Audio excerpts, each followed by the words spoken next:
New at noon, Governor Green has named his advisory council that will provide guidance on what funds collected by the state's new green fee should be spent on.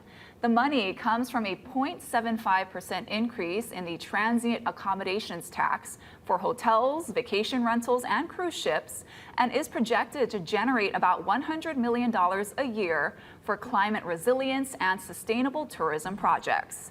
The advisory council members include Jeff Nicolina, Executive Director of Climate Hawaii, Keone Kuoha, a longtime Hokulea crew member, and Jack Wagner, President and CEO of Outrigger Hospitality Group.